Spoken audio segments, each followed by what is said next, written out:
Irmãos queridos, ainda de pé, vou pedir que a igreja abra a Bíblia no Evangelho de João, capítulo 14, para a leitura dos versos 25 e 26. Conforme eu havia dito para vocês, à medida que nós avançássemos pelo capítulo 14, eu teria muita dificuldade de fazer uma exposição de passagens mais amplas do Evangelho de João, porque cada versículo vem acompanhado de tamanha quantidade de informação, de riqueza de doutrina, que fica difícil a gente avançar na exposição. De maneira que hoje, mais uma vez, nós só vamos nos dedicar apenas a 2 versículos, e provavelmente no próximo domingo apenas ao versículo 27. É como assim olhar para um céu estrelado. Esses capítulos 14, 15, 16, 17, na verdade 14 em diante, é a glória, gente. É o que mais excelente tem na Bíblia, ao lado de Romanos, ao lado de Efésios, ao lado dos Salmos, ao lado de Provérbios, ao lado de Gênesis, ao lado de Filipenses, né? De Colossenses. Na verdade, a Bíblia vem com a assinatura do Criador. Você olha para ela e você diz, isso só pode ter vindo do céu. E louvado seja o nome do nosso Deus por termos acesso às insondáveis riquezas de Deus em Cristo Jesus. Então vamos lá? João capítulo 14, versículo 25. Tenho dito isso enquanto ainda estou com vocês, mas o Consolador,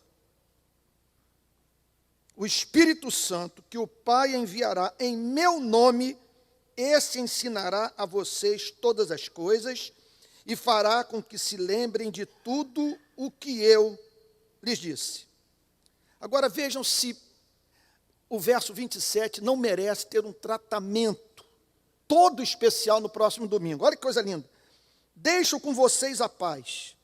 A minha paz lhes dou. Não lhes dou a paz como o mundo a dá. Que o coração de vocês não fique angustiado, nem com medo. Então vamos deixar isso para domingo que vem. E hoje vamos ficar apenas nesses 2 versos que falam sobre a obra do Espírito Santo. Vamos orar? Pai Santo, em nome do Senhor Jesus, aceita a nossa adoração. Estamos encantados contigo, é crescente o nosso amor. Ó Deus, bem como a consciência do quanto somos dependentes da sua misericórdia. Bendizemos o teu nome pelas orações ouvidas.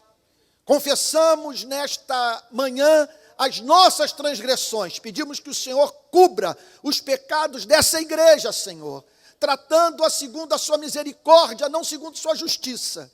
E agora, Senhor, iluminando o texto das Sagradas Escrituras, para que a meditação na tua verdade faça bem à nossa igreja, que saiamos deste culto de adoração verdadeiramente alimentados, em nome de Jesus, Senhor. Amém. Amém. Podem ficar sentados.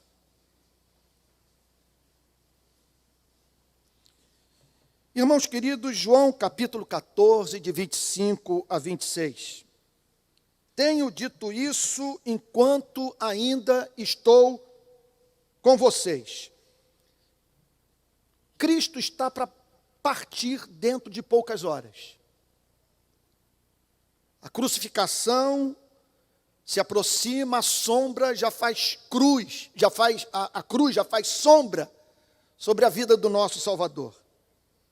A igreja, portanto, seria privada da luz do sol, da sua presença física. Qual a esperança de que essa igreja haveria de sobreviver? Vou usar o português mais simplório. Num mundo maluco como esse. Jesus está partindo e cometeu um ato de crueldade com seus discípulos. Pediu para que eles vivessem um evangelho num mundo anti-amor. Pediu para que eles encarnassem a justiça num mundo no qual ninguém está disposto a abrir mão dos seus direitos a fim de estabelecer a paz. Chamou seus discípulos para defenderem o direito do necessitado, num mundo no qual a defesa do direito do necessitado implicará no confronto com aqueles que vivem da exploração do despossuído. Chamou a igreja para pregar o evangelho num mundo que foge de Deus e que não está nada disposto a ser confrontado com o seu pecado,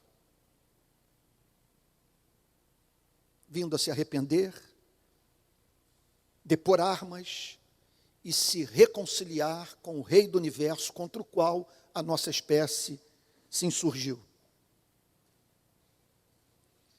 Portanto, a igreja, naqueles dias, composta por uns poucos discípulos, numa nação pobre, dando início a um movimento que era visto como seita de uma religião insignificante, teria que enfrentar um mundo hostil. Entrar em contato com as mais diferentes culturas, carecendo, portanto, de sabedoria para comunicar o evangelho de maneira que barreiras culturais desnecessárias não fossem criadas pela própria igreja, impedindo pessoas assim de se aproximarem de Cristo. Isso não é fácil. Pregar em meio às mais diferentes espécies de cultura, algumas com valores muito próximos do evangelho, contudo, valores mesclados ao que de mais diabólico o homem possa conceber. Portanto, a resposta de Cristo para esse desafio está na promessa de que a Trindade se manterá empenhada a fim de que a igreja não venha sucumbir à pressão do mundo. Essa promessa nos é apresentada no verso 26, que diz assim: olha como que a Trindade, a doutrina inteira está presente nesse verso 26. Mas o Consolador, o Espírito Santo, que o Pai enviará em meu nome. As três pessoas estão presentes aí. Consolador, que é o Espírito, o Pai e Jesus Cristo, que enviará o Espírito em seu nome. Esse ensinará, ou que o Pai enviará o Espírito Santo no nome de Cristo. Esse ensinará a vocês todas as coisas e fará com que se lembrem de tudo o que eu lhes disse. Então, o que essa passagem está dizendo é que nós não vamos estar sozinhos nunca. E que o próprio Deus haverá de nos honrar ao nos ver lá na ponta, tentando encarnar o Evangelho num mundo complicado como o nosso. Então, domingo após domingo, nas classes de escola dominical, nos retiros, nos congressos, na sua casa, quando você abre a Bíblia no meio da madrugada, ou à noite antes de se deitar, ou acordar, e é lembrado do chamado para viver a vida de Cristo num mundo que crucificou a Cristo, tenha certeza de que esse verso 25 se aplica à vida de você. A Trindade está empenhada no santo propósito de não permitir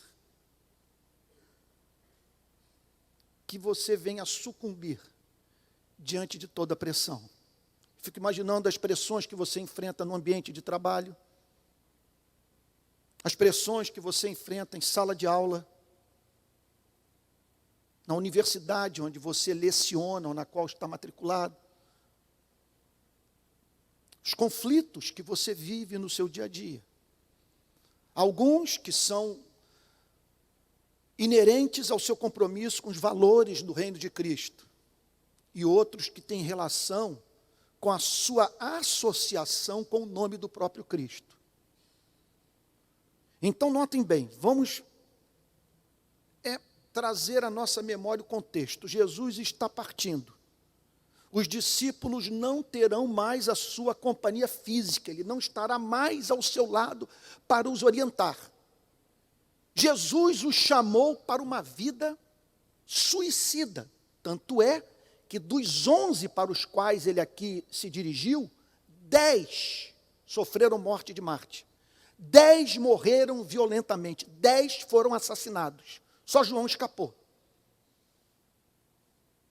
Porque nós fomos chamados como ovelhas para o matadouro. Jesus nos convidou para andarmos nos seus passos e irmos com ele para a cruz, a fim de que provemos daquela espécie de morte, mediante a qual pessoas encontram vida por meio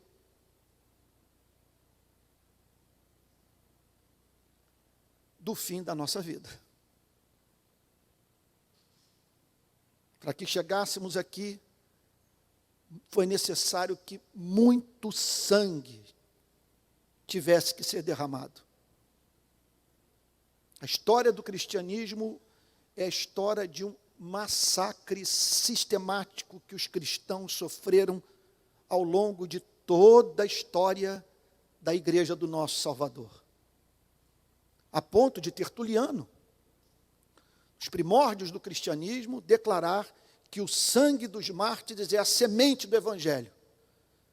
Era tanta gente morrendo, contudo, diante do inexplicável, como entender uma igreja que quanto mais morre, mais cresce? O sangue dos mártires é a semente do evangelho. Para cada cristão que vocês assassinam, que vocês lançam nas arenas, que vocês torturam e matam, a palavra de Deus alcança o coração de dezenas, a fim de que o propósito do Criador se cumpra nesse planeta. Essa passagem, portanto, revela que a Trindade está empenhada nesse trabalho de nos sustentar até a nossa entrada no céu. Contudo, ressalta que o agente dessa operação da Trindade, que enxuga as nossas lágrimas, que santifica os nossos corações, que ilumina a nossa mente, que torna a nossa vontade mais resoluta, na busca por uma vida de obediência para a glória de Cristo, esse agente é o Espírito Santo. O Senhor Jesus declara: mas o Consolador, o Espírito Santo, que o Pai enviará em meu nome, esse ensinará a vocês todas as coisas e fará com que se lembrem tudo o que eu lhes disse. Há 3 aspectos do ministério do Espírito Santo revelados nesse verso 26. Em primeiro lugar, ele é chamado de o Consolador. No original em grego, paráclito, advogado. Aquele que defende sua causa. Aquele que se coloca ao seu lado para testar a sua inocência. Aquele que o encoraja. Esses dias, minha família recebeu o encorajamento da advogada que está defendendo a causa do meu filho. Nas manifestações de 2013, vocês sabem que meu filho Mateus foi preso, acusado de ter apedrejado a Assembleia Legislativa do Rio de Janeiro, num daqueles atos públicos. O que não aconteceu, eu já disse isso para vocês, e sei que não aconteceu, porque Ele estava do meu lado. Estamos há 6 anos lutando na justiça. Contudo, recebemos recentemente um telefonema da nossa advogada, Ana Paula, dizendo o seguinte: tenho informações seguras que o Ministério Público inocentou o Mateus. Não apenas disse que não há evidência, como também declarou que a sua inocência está mais do que estabelecida, e eu estou certa que a juíza seguirá o parecer do Ministério Público. Então, a advogada Ana Paula funcionou como uma consoladora para o meu coração de pai, para a minha família como um todo. E esse é o papel do Espírito Santo: enxugar as lágrimas,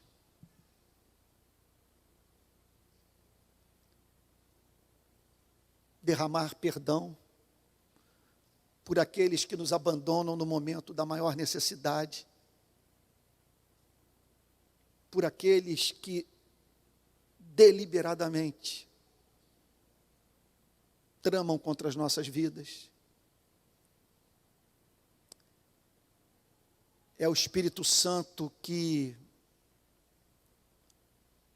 mantém a nossa sanidade mental, especialmente quando temos que assistir um telejornal ou ler o jornal que assinamos e nos deparamos com fatos absolutamente perturbadores.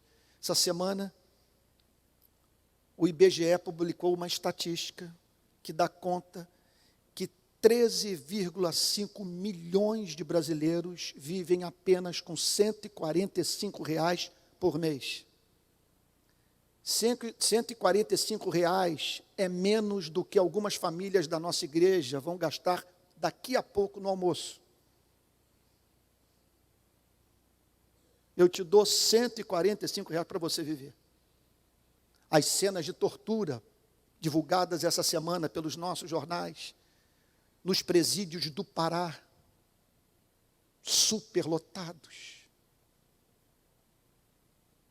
com homens que se encontram sob a custódia do Estado brasileiro, sendo massacrados. As informações que recebemos da África, o que eu testemunhei esse ano em Moçambique, dias após a passagem do ciclone Idai, tudo isso perturba, angustia e faz com que você indague qual é o sentido da história, qual é o propósito disso tudo, para onde estamos sendo levados. É o Espírito Santo que traz à nossa memória as promessas do Evangelho, é o Espírito Santo que refresca a nossa mente, refrigera a nossa alma. E é isso que o Senhor Jesus está declarando: eu vou, mas deixarei o Consolador. Ele estará presente entre vocês, habitará em seus corações. O advogado e o Espírito Santo, além de enxugar as lágrimas, o Espírito que o Pai enviará em meu nome, ensinará a vocês todas as coisas e fará com que se lembrem de tudo o que eu lhes disse. Então aqui nós nos deparamos com um outro aspecto do ministério do Espírito Santo, que é o ministério de ensino. Veja só, que é mais de nos capacitar para a interpretação da Bíblia. É um ministério que nos permite ver beleza na Bíblia, excelência na Bíblia, formosura na verdade revelada por Deus. É o Espírito que faz com que, ao lermos a Bíblia, a recebamos como palavra de Deus. Portanto, o Senhor Jesus promete a presença do Espírito Santo no seio da igreja, comunicando a verdade, ajudando a igreja a compreender os desdobramentos éticos da compreensão da mensagem de Cristo. Você recebe o Evangelho. O que significa ser cristão num país como o Brasil? Quais as implicações morais da mensagem de Cristo para os discípulos de Cristo? É o Espírito Santo que fará, portanto, com que a igreja discirna qual é a vontade de Deus dentro do contexto histórico no qual se encontra. É impressionante, observando a história do cristianismo, como que essa presença é clara. E aquilo que é encontrado no Antigo e no Novo Testamento, ao longo dos séculos, é sistematizado de uma forma, permitam-me dizer, tão extraordinariamente brilhante, que somos forçados a declarar que essa promessa se cumpriu e tem se cumprido na vida da igreja de nosso Senhor e Salvador Jesus Cristo.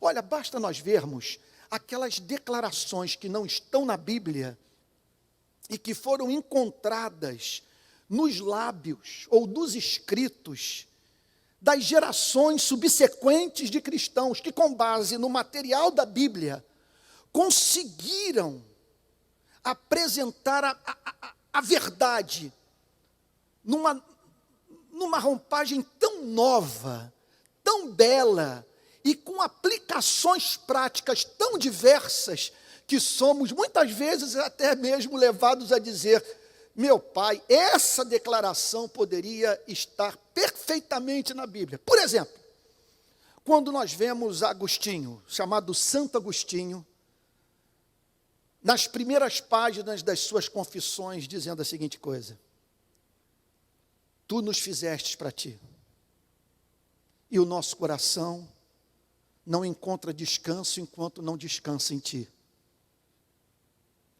Não há mínima dúvida de que o Espírito Santo levou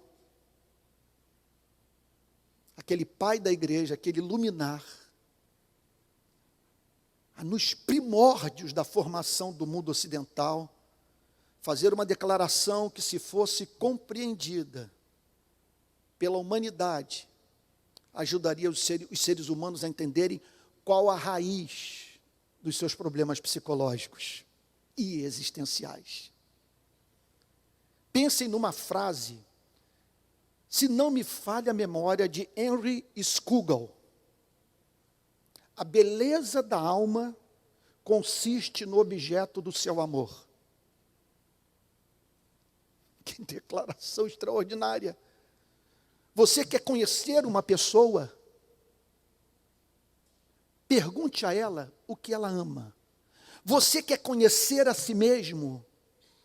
Indague para o seu próprio coração o que você mais ama na vida. Mas como saber o que eu mais amo na vida? Responda: para o que você mais se dedica? Quais são as suas ambições? Qual o conteúdo da sua oração?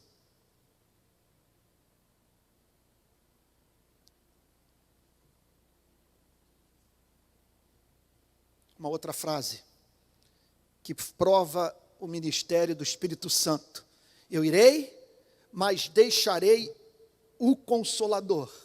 C.S. Lewis. Deus sussurra na nossa consciência. Não, Deus fala na nossa consciência, sussurra nos nossos prazeres e grita na nossa tribulação. A tribulação é o megafone de Deus para um mundo surdo. Olha o Espírito Santo operando de uma forma extraordinária.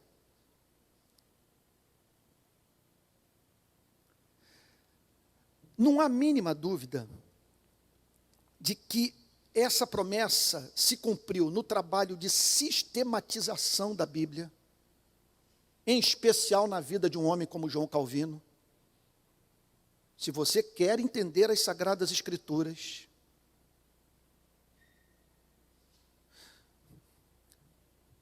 aprender a fazer uma diferenciação entre lei e graça, saber como ler o Antigo Testamento, separando lei civil de lei cerimonial e lei civil e lei cerimonial de lei moral. Se você quer mergulhar nas doutrinas da graça, leia os 4 volumes das Institutas de João Calvino.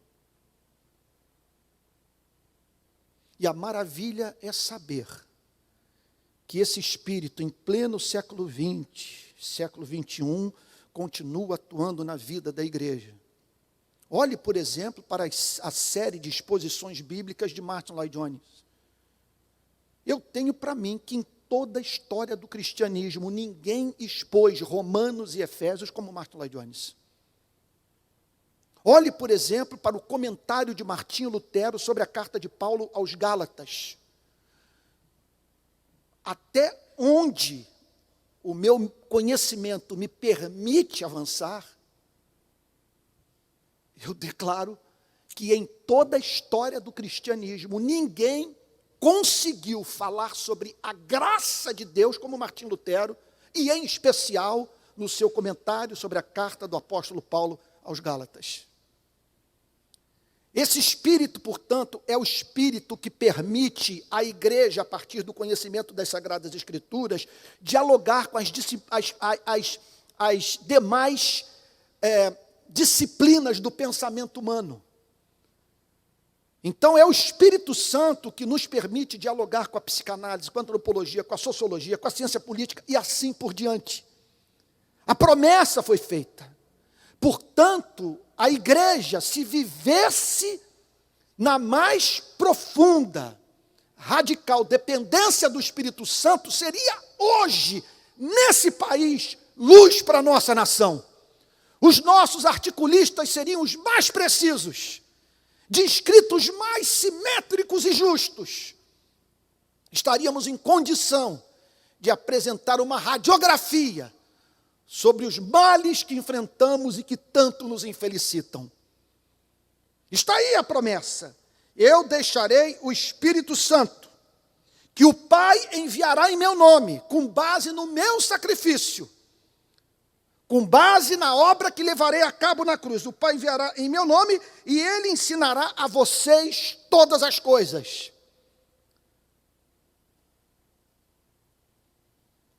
E eu, que gosto muito de ler, preciso, juntamente com você, que é amante dos bons livros, entender que se por um lado é expressão de humildade e fé na obra do Espírito Santo, manter contato com a produção teológica da igreja nesses 2000 anos da sua existência após a vinda de nosso Senhor e Salvador Jesus Cristo, porque a igreja sempre houve, havia uma igreja antes de Cristo.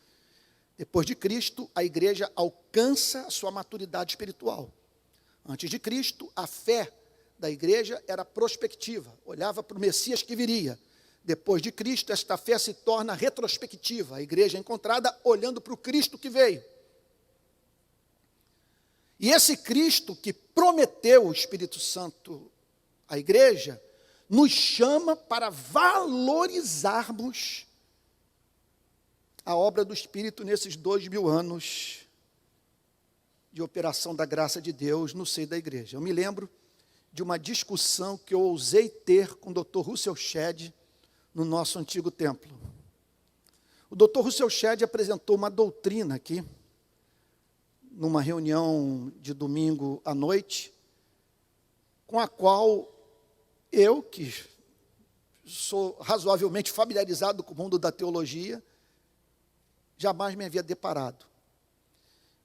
O que eu entendi naquela noite é que ele atribuiu muito daquilo que nós julgamos ser obra do Espírito Santo nas nossas vidas à ação de anjos. Ação de anjos.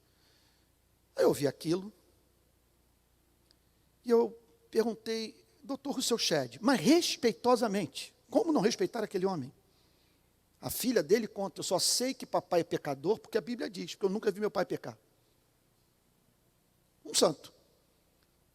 Falei, doutor Rousseau Shedd, de onde que o senhor tirou essa informação? Qual é a sua fonte? Ao que ele virou-se para mim e disse, a Bíblia. Aí o auditório veio abaixo. Aí eu disse, olha, é muito importante você confiar nas Sagradas Escrituras e edificar a sua fé a partir dela. Agora, quando alguém faz uma declaração com a qual estamos pouco familiarizados, algo novo, ou raramente encontrado em alguma obra de teologia, é importante que saibamos recorrer à história da igreja, a fim de sabermos o que o Espírito Santo, em 2000 anos, disse à igreja. Porque, se eu estou trazendo uma informação nova para a igreja, das duas uma, eu sou um gênio e comigo a teologia avançou, ou então eu falei uma idiotice. Então, não é falta de fé na obra do Espírito Santo estudar os clássicos, porque nós acreditamos que o Espírito Santo tem operado no seio da igreja há 2000 anos e nós queremos saber o que pessoas mais consagradas, mais apaixonadas, mais bem intelectualmente preparadas do que nós, sabe? O que essas pessoas aprenderam da verdade.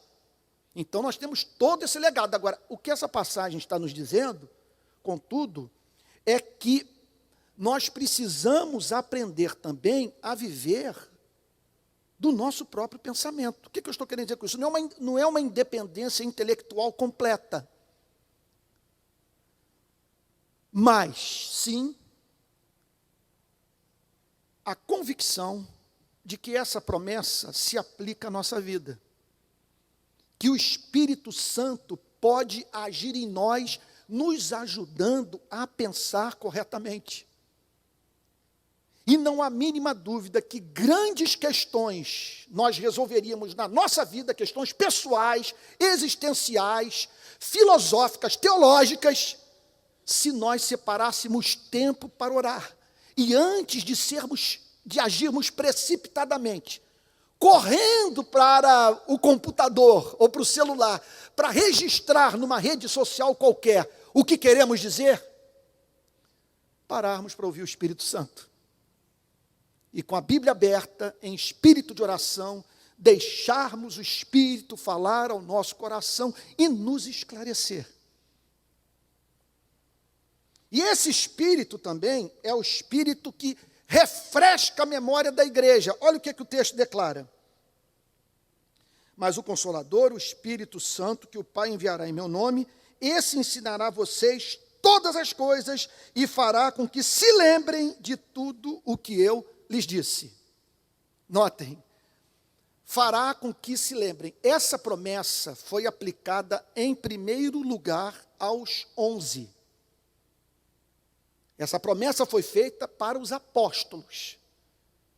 Eu vou lembrar a vocês aquilo sobre o que falei durante esses 3 anos de convívio íntimo.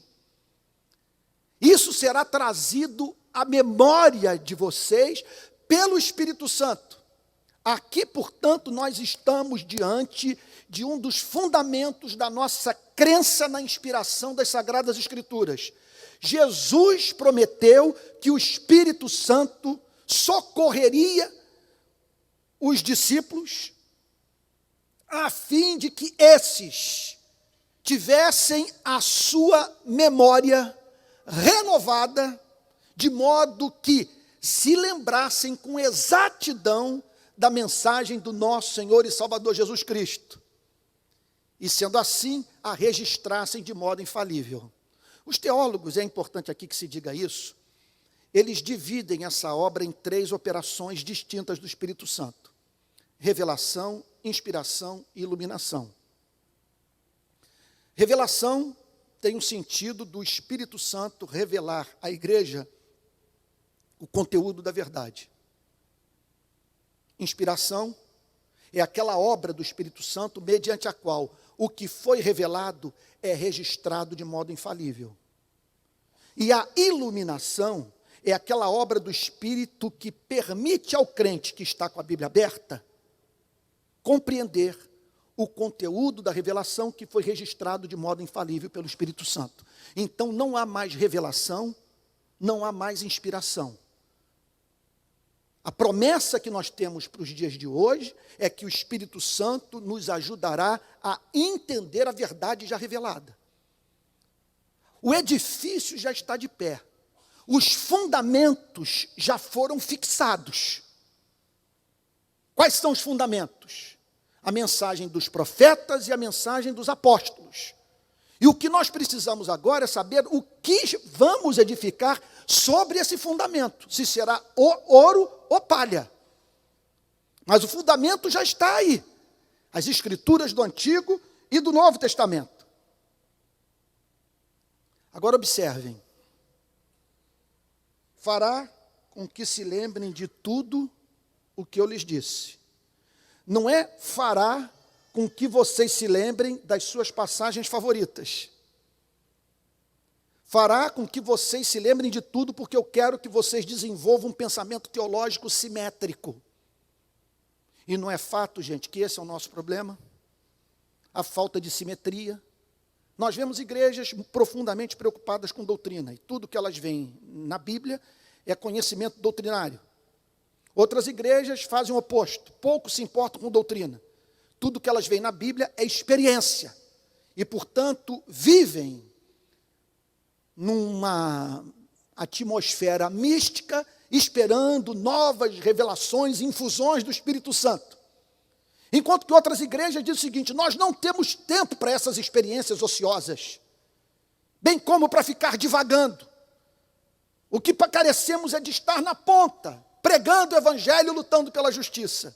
Agora, o que nos impede de sermos uma igreja que ame a doutrina, cheia do Espírito Santo, e que pregue o Evangelho e leve os valores do Evangelho para a sociedade, impregnando-a, portanto, com a mensagem de Cristo?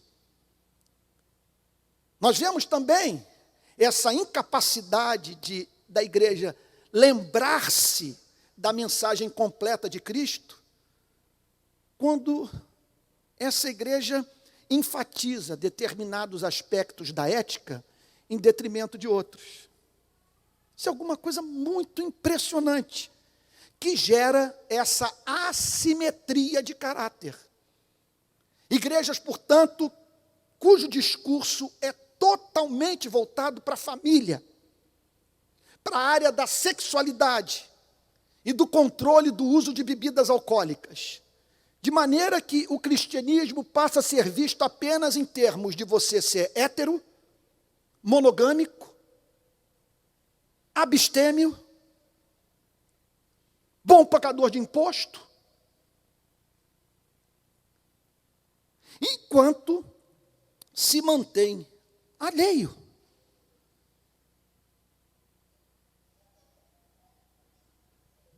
As maiores atrocidades, ignorando, portanto, a injustiça sistêmica que deve ser confrontada pela igreja. Agora, nós também observamos o oposto, de pessoas profundamente preocupadas com a transformação da sociedade, mas que não parecem ser bons maridos, boas esposas, bons pais e bons filhos. E que negociam, portanto, na esfera da ética privada, o inegociável. Por isso que o texto diz: o Espírito Santo fará com que se lembrem de tudo o que eu lhes disse. Tanto as promessas, do tipo, os cabelos da cabeça de vocês estão contados, como também o mandamento: agora vá, pega o que você tem, dá para os pobres e depois vem e me segue.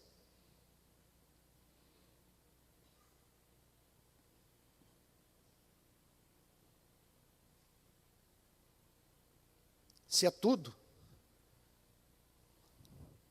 você vai se lembrar que essa mensagem diz que você não pode olhar com intenção impura para o cônjuge do seu próximo. Mas nem por isso você vai estar ao lado do pastor, do presbítero, do professor de escola dominical, arrancando da cama a mulher flagrada em adultério, a fim de que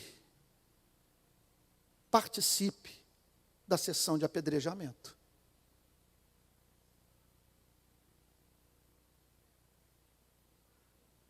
O Espírito Santo lembrará tudo o que eu lhes disse. Daí a importância da nossa igreja se submeter. Vou falar isso mais uma vez, vocês me perdoem por ser repetitivo. E num ato aqui de loucura, eu vou dizer para vocês, faltando muito com a modéstia, que a tarefa para a qual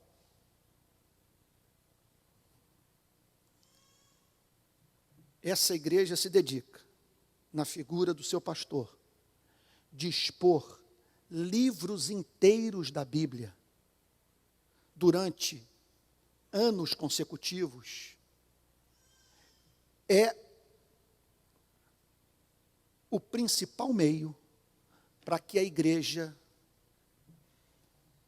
seja lembrada pelo Espírito Santo de tudo aquilo que o Senhor Jesus ensinou aos seus discípulos. Observem, por exemplo, hoje, olha como esse exercício é importante. Lula livre. As redes sociais não falam sobre outra coisa. Eu só vou incluir este tema no sermão de hoje se eu for muito desonesto. Porque a passagem não me dá espaço para incluir esse tema na pregação dessa manhã. O texto está falando sobre o espírito de consolação que vai refrescar a memória da igreja e ensiná-la a sistematizar a verdade e aplicar a verdade à vida. Aplicação. Vamos agora para as consequências práticas, é que eu termino. Número 1. Creia que a igreja tem muito mais do que tudo o que precisa para não sucumbir, para se manter viva. E eu não estou falando apenas da instituição, não estou falando apenas da igreja como corpo. Eu estou falando sobre você. Aqui está o Senhor Jesus declarando: eu os deixarei, mas o Pai enviará em meu nome o Consolador. Gente, isso significa que nós estamos perante uma fonte inesgotável de vida, de felicidade, de incentivo, de luz. E que, sendo assim, há em nós um potencial para sairmos vitoriosos na batalha que ninguém mais conhece. Essa promessa não é para o mundo, essa promessa é para você e para mim. Essa promessa, portanto, se aplica ao seu exercício, o exercício da sua atividade profissional, às tensões que você vive no mercado de trabalho, com pessoas querendo explorá-lo, com pessoas querendo derrubá-lo, tramando contra a sua vida, e você enfrentando conflitos éticos infernais. E para se manter fiel, pagando um preço elevadíssimo. E você volta para casa sobrecarregado e vem dirigindo seu carro chorando.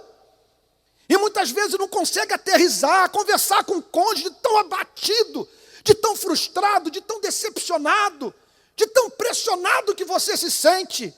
E o que o Senhor Jesus tem para lhe dizer? Que Ele deixou o Consolador, o Paráclito, o advogado, a quem você deve recorrer. Então, em nome do Senhor Jesus, antes, olha, eu digo com santo temor, antes de procurar os remédios, antes de procurar até mesmo a terapia, procure responder uma pergunta: estou cheio do Espírito? Já fui batizado com o Espírito Santo? Eu tenho vida de oração?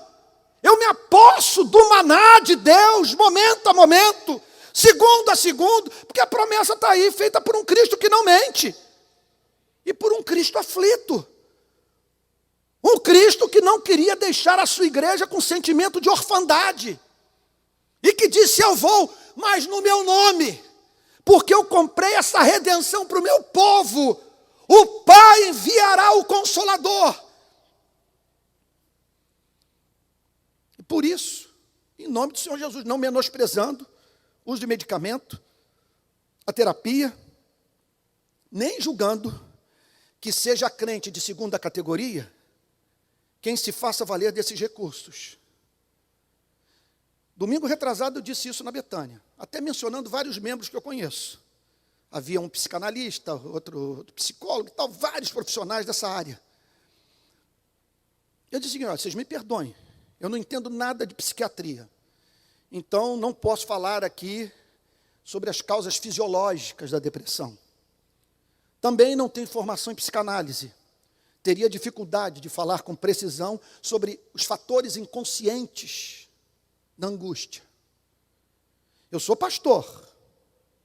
Então permita-me falar a partir do meu campo de conhecimento. E dentro da minha esfera de conhecimento, eu me deparo com esse diagnóstico, que pessoas podem estar cabisbaixas porque entristeceram o Espírito Santo. Que a menor tribulação para algumas pessoas pode se configurar como o fim do mundo, por essas pessoas não terem vida de oração, não lerem regularmente as Sagradas Escrituras, não buscarem o Espírito Santo da promessa. Aqui está o Senhor Jesus prometendo, mas o Consolador, o Espírito Santo, por que ele é chamado de Espírito Santo? Porque ele não tem parte com o mal, e porque ele é o agente da santificação da igreja. É o Espírito, portanto, que sempre o levará no caminho da santificação, sempre o conduzirá na direção da semelhança a Cristo. O Espírito Santo que o Pai, que esse ser doce, que os ama como filhos, enviará em meu nome. Enviará não apenas porque ele ame a igreja, enviará porque ele tem dever moral de abençoar a igreja.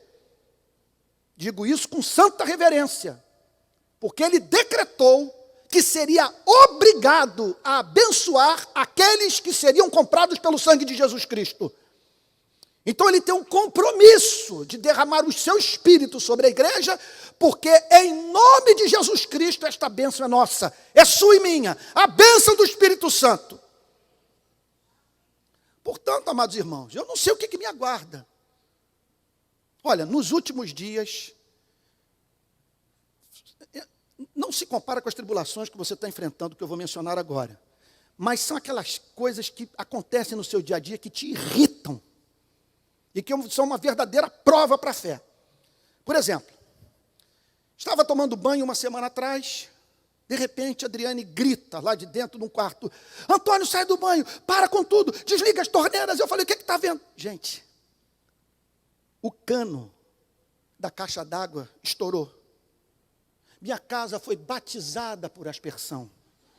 A água desceu pelas paredes. Gente, está tudo mofado.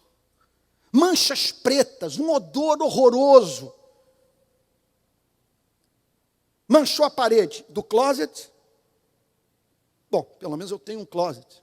Do banheiro, eu tenho um banheiro. Lá em Moçambique eu vi gente que não tem banheiro. Quer dizer, são os dramas da classe média. Mas que são chatos, são. Tudo lá contaminado, aquela coisa toda. Então agora, meu Deus do céu, vai ter que fazer um monte de obra, gastar um dinheiro que nós não temos, ter que pintar a casa. Aí eu termino o culto na igreja Betânia, uma médica me procura. Antônio, eu sou dermatologista, passa lá na clínica e tal, passa lá para a gente te examinar e tal, para ver como é que está e tal. Eu falei, realmente, eu peguei sol a vida inteira, eu vivia na praia, ficava 4 horas, 5 horas, literalmente na água, sem protetor solar. Fui lá. Um cancerzinho aqui nas costas, que tive que essa semana, então, tira um pedaço, aí costura, está aqui agora com um esparadrapo enorme, aí tirou uma mancha preta aqui da ponta do meu nariz, tirou um monte de pinta, e tem mais 2 aqui, que podem ser que sejam malignas. Aí ontem fui dar marcha ré no carro, afundei a parte de trás do carro, batendo numa pilastra. Gente, fora as obscenidades que são faladas ao meu respeito nas redes sociais, daqui a pouco vão me chamar de flamenguista. É uma prova, é prova atrás de prova.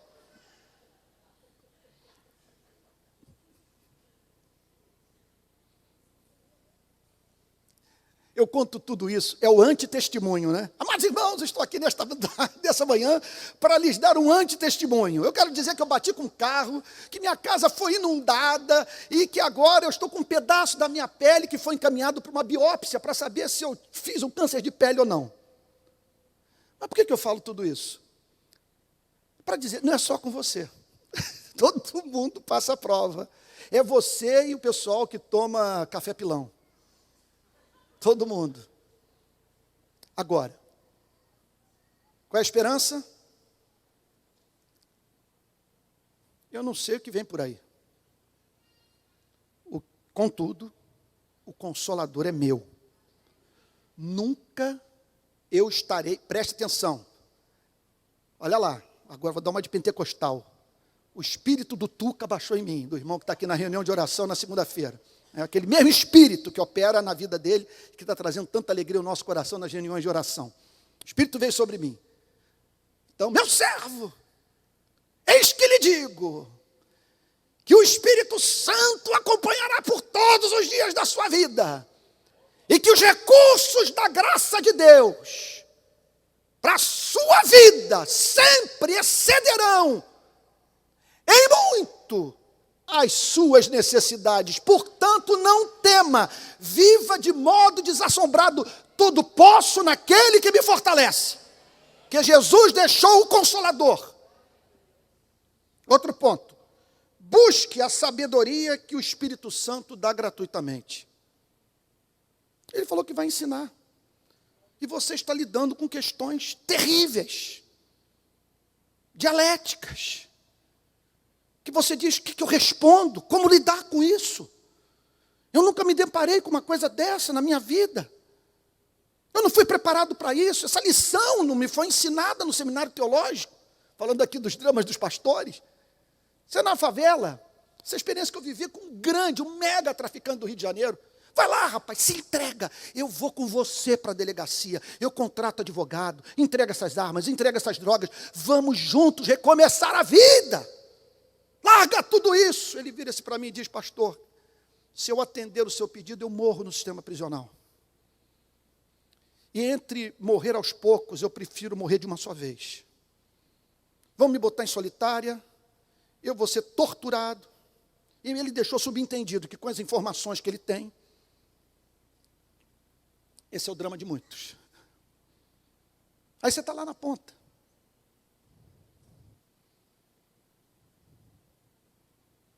Mas o que a Bíblia diz? Que o Espírito Santo nos ensinaria. Que o Espírito Santo nos comunicaria a verdade. Que o Espírito Santo nos daria sabedoria para o momento. Que nos ajudaria a correlacionar a Bíblia e os demais campos de pensamento humano, bem como os mais diversos problemas da vida. E mais um ponto. Última aplicação. Submeta a sua vida ao teste da memória. Isso é uma aplicação prática profunda. É a palavra de Cristo inunda o seu ser. Cristo é o centro da sua vida, e você pode dizer que o Espírito Santo tem trazido à memória, à sua memória, tudo aquilo que o Senhor ensinou, e não apenas aquilo que mais o interessa, mas também aquilo que o golpeia, que o confronta,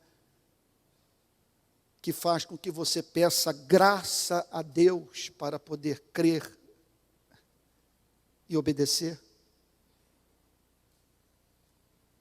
Em suma, a Trindade zela pela igreja. Jesus partiu, mas o Pai enviou o Espírito em nome do seu Filho. E hoje nós temos o nosso advogado, o nosso consolador, o nosso conselheiro, que nos ensina e que traz à nossa memória aquilo que o nosso Senhor Jesus ensinou aos seus discípulos e que hoje está registrado nas Sagradas Escrituras. Vamos ficar de pé e orar?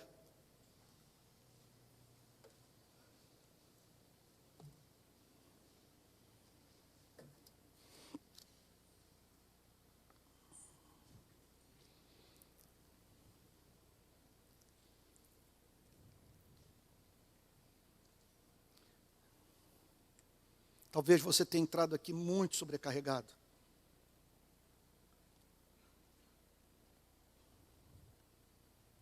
Aflito, exausto.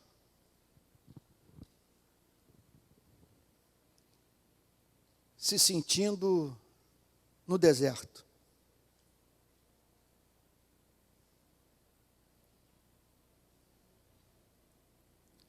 Mas o Senhor tem algo a lhe dizer nessa manhã. Filho, filha,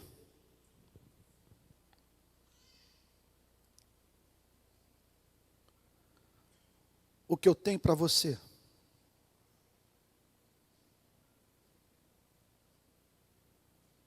é muito maior do que o que você necessita para viver.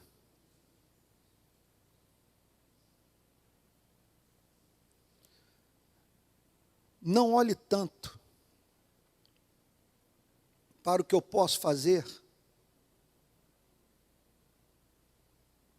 a fim de alterar as circunstâncias da sua vida.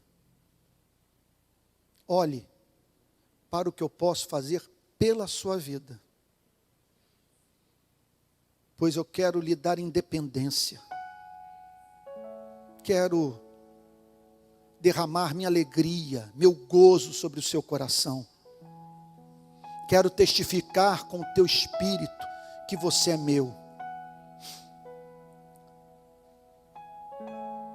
Quero que você ouça aquilo que apenas os íntimos podem ouvir.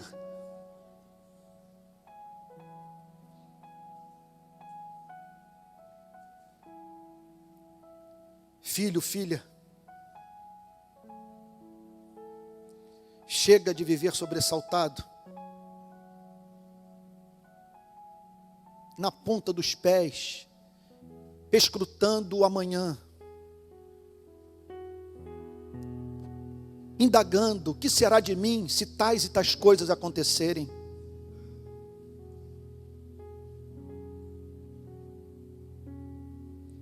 Filho e filha,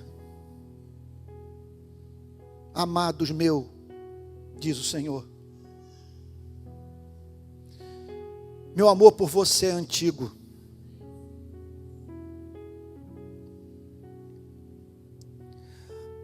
Antes da criação do primeiro átomo, eu decretei a sua redenção. Teu nome está gravado nas palmas das minhas mãos. Os teus muros, aquilo que o protege e que impede a invasão do adversário de sua alma, sim, os teus muros estão continuamente diante de mim.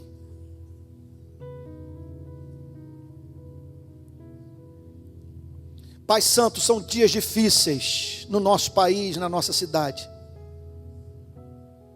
Salários baixos, muita gente desempregada, muita gente endividada, olhando para o Natal com menos luz, com menos brilho.